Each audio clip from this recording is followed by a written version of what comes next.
আসন্ন ত্রয়োদশ জাতীয় সংসদ নির্বাচন ও গণভোটের তফসিল ঘোষণাকে স্বাগত জানিয়েছে রাজনৈতিক দলগুলো। নির্বাচনের তফসিল ঘোষণাকে দেশের রাজনীতির নতুন অধ্যায় বলে আখ্যায়িত করেছেন বিএনপির মহাসচিব মির্জা ফখরুল ইসলাম আলমগীর।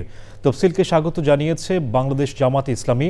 দলটি বলেছে, নির্বাচন নিয়ে অনিশ্চয়তা থাকলে সেটা কেটে যাবে। ঘোষিত তফসিলকে স্বাগত জানালেও সুষ্ঠু ও নিরপেক্ষ ভোটের আয়োজনে ঘাটতি রয়েছে বলে মনে করে জাতীয় নাগরিক পার্টি এনসিপি।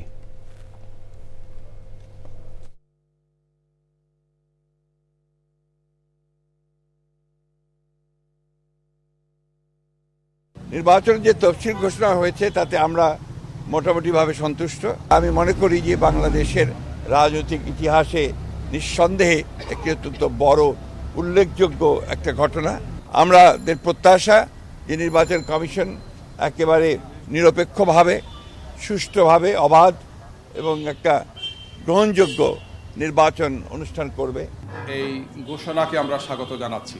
জাতীয় সংসদ নির্বাচন নিয়ে কোনো অনিশ্চয়তা থাকলে সেটা কেটে যাবে ইনশাআল্লাহ।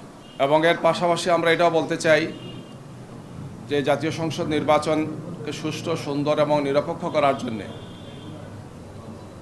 অনেকগুলো গুরু দায়িত্ব নির্বাচন কমিশনকে পালন করতে হবে।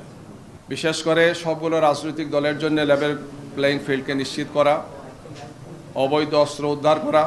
দেশবাসীকে আমরা আহ্বান জানাচ্ছি, আমরা আহ্বান জানাতেই থাকব যে গণভোটে যাতে সংস্কারের যে প্রস্তাবগুলো যাতে ভোটটা জয়যুক্ত হয়। আজকে সরকার এবং নির্বাচন কমিশনকে ধন্যবাদ এবং স্বাগত জানাচ্ছি যে তারা ইলেকশনের তফসিল ঘোষণা করেছে। আগামী 12ই ফেব্রুয়ারিতে বাংলাদেশ একটি সুন্দর নির্বাচন দেখতে যাচ্ছে। আমরা একটি কথা বলবো, সরকার এবং নির্বাচন কমিশনের নির্বাচন নিয়ে সদিচ্ছা রয়েছে, কিন্তু নিরপেক্ষতা এবং সক্ষমতার অভাব রয়েছে।